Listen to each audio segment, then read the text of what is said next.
पास Israel और मिस्र की सेना के बीच गोलीबारी हुई है और इस दौरान मिस्र के एक सैनिक की मौत हो गई है। यह घटना पश्चिम एशिया में बहुत बड़ा तनाव पैदा कर सकती है, क्योंकि अब इजराइल को एक और फ्रंट खुलने का पूरा डर सता रहा है। आखिर ऐसे हालात क्यों पैदा हुए, इसकी 3 बहुत गंभीर वजह बताई जा रही है। क्या है वो वजह, देखिए इस स्पेशल रिपोर्ट में।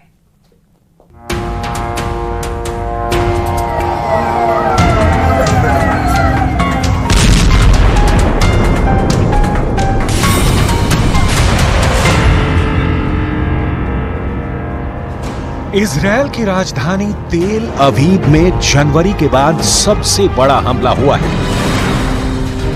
यह रॉकेट अटैक के बाद उठ रहा धुआं है। तेल अवीव में अजीब सी दहशत फैली हुई है। गाजा से कत्यूशा रॉकेट फायर करके हमास ने साबित कर दिया है कि वो खत्म नहीं हुआ है। गाजा के रॉकेट मेन सुरंगों के अंदर और सुरंगों के बाहर एक बार फिर लैस हो चुके हैं। हमास की रॉकेट फोर्स लगातार एक्टिव है। इजरायल में लगातार सायरन बज रहे हैं। गाजा में हमास की फायरिंग पावर में कोई कमी नहीं आई है। हमास के इस हमले के बाद इजरायल ने रफा कैंप में कोहराम मचा दिया। तेल अवीव पर हमले के बाद इजरायल के हेलीकॉप्टरों ने रफा पर हेल फायर मिसाइलों की बारिश कर दी। करीब 40 लोगों के मरने की खबर है। रात भर रफा का ये राहत कैंप जलता रहा, लाशें निकाली जाती रहीं। ये सिलसिला सुबह भी जारी रहा। रफा दक्षिण गाजा में वो जगह है जहां करीब 12 से 15 लाख लोग मौजूद हैं, क्योंकि इजरायल ने पूरा उत्तरी और मध्य गाजा खाली करा लिया है।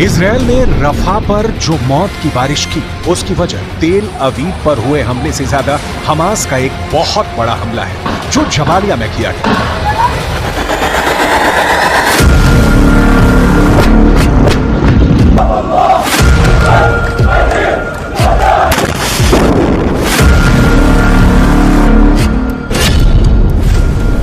मारे इजरायली सैनिक, हमास का खूनी हमला।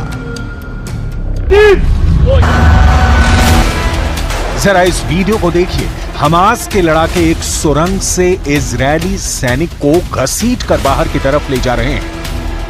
हमास ने अपने इस वीडियो में दावा किया है कि हमने सुरंग युद्ध में इजरायली सैनिकों को न सिर्फ जान से मार डाला है, बल्कि कई इजरायली सैनिकों को बंधक बना लिया है। उनके हथियार भी जब्त कर लिए हैं। ये वीडियो उत्तरी गाजा के जबालिया कैंप का बताया जा रहा है। हम आपको एक एनिमेशन के जरिए बताते हैं कि आखिर हमास ने इजरायली सैनिकों को इतनी आसानी से कैसे मार डाला, क्योंकि इजरायली सैनिकों के पास न सिर्फ घातक हथियार और हाई टेक्नोलॉजी मौजूद थी, बल्कि मरकाबा टैंक और फुल बैकअप पीछे से मौजूद था। हमास के दर्जन भर लड़ाकों ने सबसे पहले जानबूझकर सुरंग में अपनी लोकेशन इजरायली सैनिकों को दिखा दी। जैसे इजरायली सैनिकों को लगा कि सुरंग के अंदर दर्जनों हमास के लड़ाके छिपे हैं, वो तुरंत घातक हथियारों के साथ सुरंग में घुस गए। सुरंग में इजरायली सेना की स्पेशल यूनिट के कमांडो घुसे थे। जैसे ही हमास का पीछा करते हुए इजरायली सैनिक सुरंग में घुसे, तभी सुरंग में हमास ने जोरदार धमाके कर दिए और उन पर गोलियों की बौछार कर दी। हमास ने दावा किया है कि उसने इजरायल के कई सैनिकों को सुरंग में मार डाला है और इजरायल की स्पेशल फोर्स के कमांडोज को बंधक बना लिया है। अल कसम ब्रिगेड्स के प्रवक्ता अबू उबैदा ने कहा, हमारे लड़ाकों ने इजरायली सेना को लालच देकर एक सुरंग के अंदर हमला करवाया और फिर इजरायली सैनिकों को मार डाला।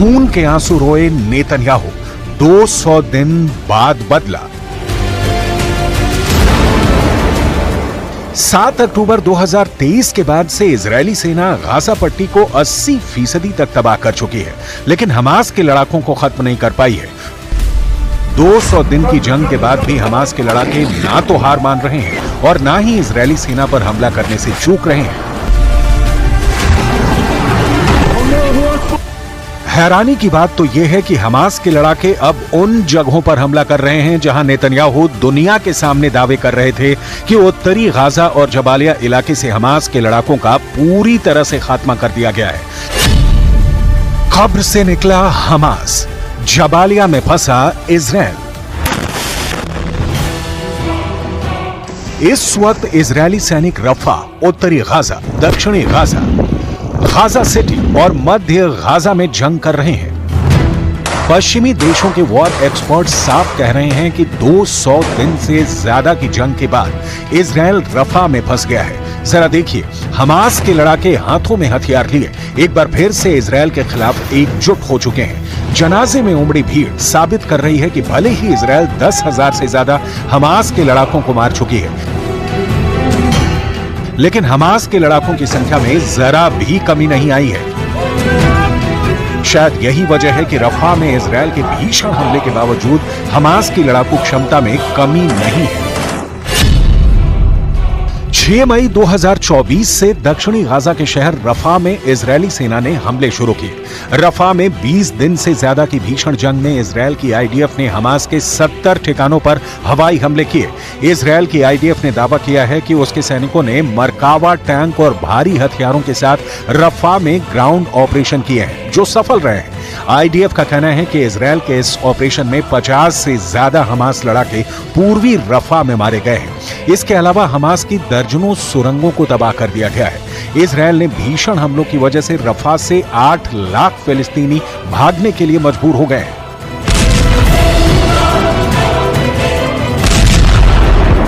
इजराइल को डराने वाली बहुत बड़ी खबर आई है। अमेरिका से ये बात पक्की हो चुकी है कि हमास के आगे इजराइल फेल हो गया है और अगर उसे गाजा में हमास को खत्म करना है तो अगले 3 साल तक उसे इसी तरह बमबारी करनी पड़ेगी और इस बात ने नेतन्याहू को बुरी तरह फंसा दिया है। देखिए रिपोर्ट।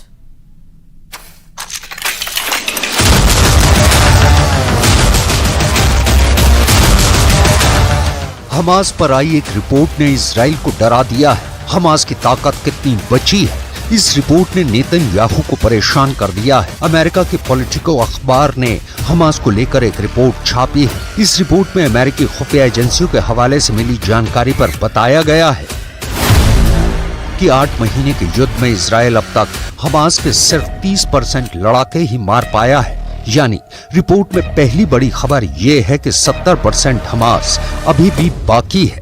70% मतलब 2/3 हमास अब भी इजराइल से टक्कर ले रहा है। रिपोर्ट में दूसरी बड़ी खबर यह है कि इजराइल ने गाजा में हमास की सिर्फ 35% सुरंगों को तबाह किया है। यानी गाजा में हमास की 65% सुरंग अभी भी एक्टिव है। यानी 2/3 सुरंगों का इजराइल अब तक पता नहीं लगा पाया है।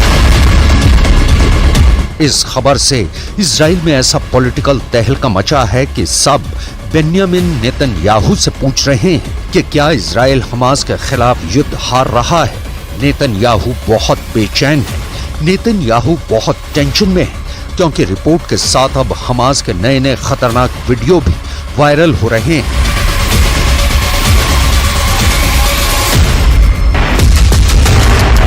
ये वीडियो बहुत गौर से देखिएगा क्योंकि इसी वीडियो में इजराइल की ताकतवर सेना की पोल खुलती नजर आ रही है। ये गाजा के रफा का इलाका है। अचानक एक गड्ढे से हमास के लड़ाके बाहर निकलते हैं। उनके हाथों में टैंक उड़ाने वाली माइन है। ऊपर इजराइल के टैंक खड़े हैं और ये है हमास की एक एंटी टैंक माइन जो चुंबक के जरिए टैंक से चिपक जाती है। एक एंटी टैंक माइन और पड़ी है। अब इनका टारगेट है सामने खड़े इजराइल के मरकावा टैंक। हमास के 2 लड़ाके ये एंटी टैंक माइन उठाकर इजरायली टैंक के करीब ले जाते हैं। पहली माइन मरकावा के पिछले हिस्से की तरफ फिट करने के दौरान एक इजरायली सैनिक भी दिखाई देता है जो पूरी तरह बेखबर है। माइन को दोनों टैंक के पिछले दरवाजे के सामने रखकर हमास के दोनों लड़ाके वापस भाग जाते हैं। वापस सुरंग में उतरते वक्त एक और लड़ाका इजराइल के टैंक को आरपीजी से टारगेट बनाता है। बड़े धमाके होते हैं और फिर इजराइल के हेलीकॉप्टर मंडराने लगते हैं। गाजा की हर इमारत तबाह कर दी गई। गाजा के इंच इंच पर बम गिराए गए और लगातार गिराए जा रहे हैं। We stand with Israel to take out Sinwar and the rest of the butchers of Hamas. We want Hamas defeated. We'll work with Israel to make that happen. And consistent with Jewish values and compassion, kindness and dignity and human life. Our dumb as a rock president, who's destroying our country with the borders and destroying our country with the worst economy, worst inflation, who allowed Russia to go in to attack Ukraine, who allowed Israel to be attacked, and now he's not even helping Israel. And Jewish people that go for Biden and the Democrats, they should have their head examined. 35,000 से ज्यादा लोग मारे जा चुके हैं। Gaza में लोग रोज लाशों को उठा रहे हैं। खंडहर बन चुके गाजा में हैरान करने वाली बात यह है कि लाशों का पहाड़ खड़ा करने के बावजूद हमास बाकी है। जबालिया में इजरायली सैनिकों पर हुए हमले ने इजराइल को बड़ा झटका दिया है। यह हमला इजरायली सेना का हौसला तोड़ सकता है। हमास का दावा है कि उसने इजराइल के सील कमांडो टीम को बंधक बना लिया है।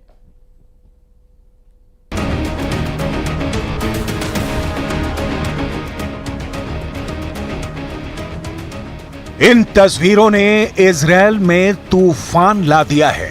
गाजा के सुरंगों में घसीट कर ले जा रहे इजरायली सैनिक कोई आम फौजी नहीं है। ये इजराइल के सबसे खतरनाक कमांडो माने जाते हैं। ये है इजराइल के सील कमांडो, जिन्हें शायतेत 13 यूनिट के नाम से जाना जाता है। शायतेत 13 इजरायली नौसेना का ठीक वैसी ही कमांडो यूनिट है जैसे अमेरिका के सील कमांडो होते हैं। यह यूनिट इजराइल के इंटेलिजेंस ग्रुप शिन बेत के तहत ऑपरेट करती है। यही वजह है कि हमास के हमले ने शायतेत 13 कमांडो की पूरी टीम के रुतबे को चकनाचूर कर दिया है। पूरे इजराइल में ये वीडियो वायरल हो चुका है। इन तस्वीरों को देखकर नेतन्याहू के कैबिनेट में कोहराम मच गया है। जिस फोर्स को इजराइल की सबसे एलीट कमांडो यूनिट माना जाता था, उस पर हमास ने पॉइंट ब्लैंक रेंज से हमला किया है। शायतेत 13 यूनिट पर हुए इस हमले में कितने कमांडो मारे गए, कितने कमांडो बंधक बने, इस पर पूरे इजराइल में खामोशी छाई हुई है। गाजा के शायतेत 13 का मारा जाना नेतन्याहू के लिए बहुत बड़ा सदमा है। हमास का दावा है कि उसने कई इजरायली कमांडो को बंधक बना लिया है। अब जबालिया में हमास और शायतेत 13 के बीच हुए इस एनकाउंटर की पुष्टि कैसे हो रही है, इसे बहुत गौर से समझिएगा, क्योंकि इजरायल इस बात को मानने के लिए तैयार नहीं कि उसके सैनिक गाजा में हुई लड़ाई के दौरान बंधक बना लिए गए हैं। हमास ने जो तस्वीरें जारी की हैं, उसके कमांडोज के कपड़ों और हथियारों में कई ऐसी चीजें हैं जो इस बात की तरफ इशारा करती हैं कि इस एनकाउंटर में शायतेत 13 यूनिट शामिल थी। इसमें है चेक गणराज्य की बनी हुई स्कॉर्पियन ईओ राइफल, जो सिर्फ इजरायल की शायतेत 13 कमांडो यूनिट इस्तेमाल करती है। स्कॉर्पियन ईवो राइफल में आगे लगा है साइलेंसर। इसका इस्तेमाल भी इजरायल की सील कमांडो यूनिट यानी शायतेत 13 ही करती है। शायतेत 13 इजरायल की खुफिया एजेंसी शिन बेत के तहत आती है और शिन बेत की रिपोर्टिंग इजरायल के प्रधानमंत्री यानी बेंजामिन नेतन्याहू को है। यानी अगर गाजा के जबालिया में शायतेत 13 को हमास ने घेर कर मारा है, तो समझ लीजिए कि पूरे इजरायल और खासकर उनके कैबिनेट में सबसे बड़े टारगेट पर बेंजामिन नेतन्याहू ही होंगे। इजरायल की खुफिया एजेंसी 3 हिस्सों में बटी है। पहली है शिन बेत, जो इजरायल की आंतरिक सुरक्षा देखती है, खुफिया जानकारी जुटाती है, ऑपरेशन करती है। दूसरी है अमान, जिसे मिलिट्री इंटेलिजेंस कहा जाता है, और तीसरी है मोसाद, जो विदेशों में इजरायल के खुफिया ऑपरेशन को अंजाम देती है। गाजा में युद्ध के दौरान फौज और खुफिया एजेंसियों पर पूरे कंट्रोल के लिए उसकी कामयाबी और उसकी नाकामी दोनों को लेकर इस वक्त नेतन्याहू कैबिनेट में बहुत बड़ी जंग चल रही है। एक तरफ गाजा की सड़कें नेतन्याहू के धमाके से दहल रही हैं, दूसरी तरफ इजरायल की सड़कों पर ऐसा हाहाकार मचा हुआ है कि नेतन्याहू की सत्ता डोल रही है। एक तरफ इजरायल गाजा पर लगातार बम गिरा रहा है, तो दूसरी तरफ तेल अवीव की सड़कें नेतन्याहू के खिलाफ नारों से गूंज रही हैं। हमास के कब्जे में अब भी करीब 125 बंधक हैं और हमास उनको तब तक नहीं छोड़ेगा जब तक इजरायल की तरफ से सीज फायर नहीं होता है। यही वजह है कि युद्ध का मिसमैनेजमेंट अब प्रधानमंत्री और रक्षा मंत्री के बीच सबसे बड़ी दरार बन चुका है।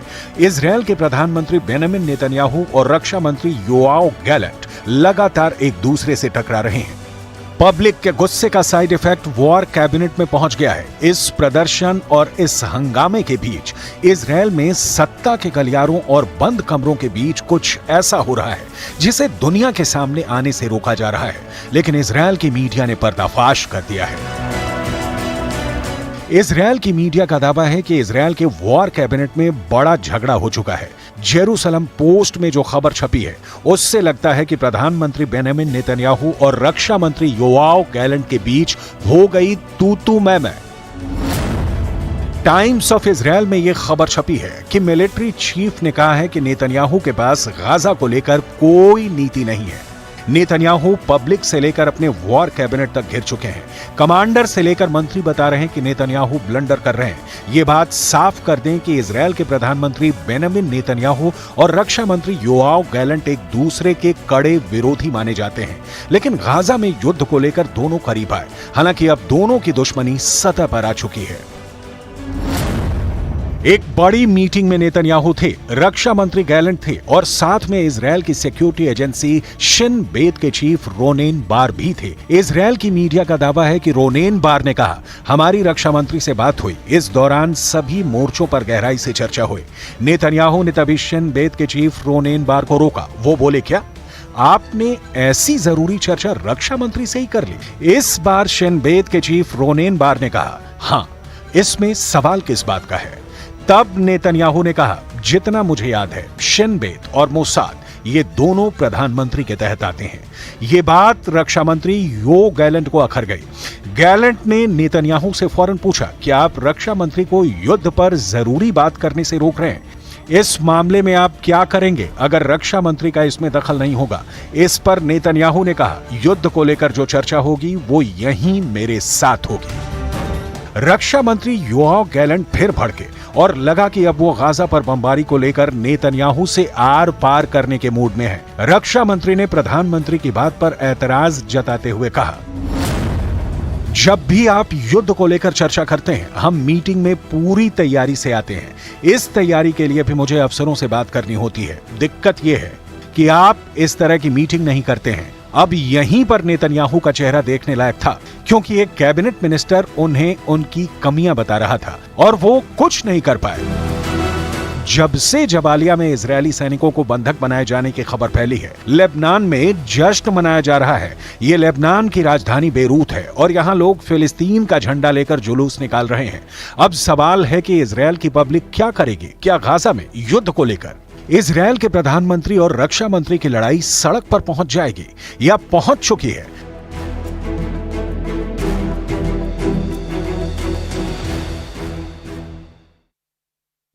गाजा के पास इसराइल और मिस्र की सेना के बीच लगातार जंग देखने को मिल रही है। ये रिपोर्ट देखिए।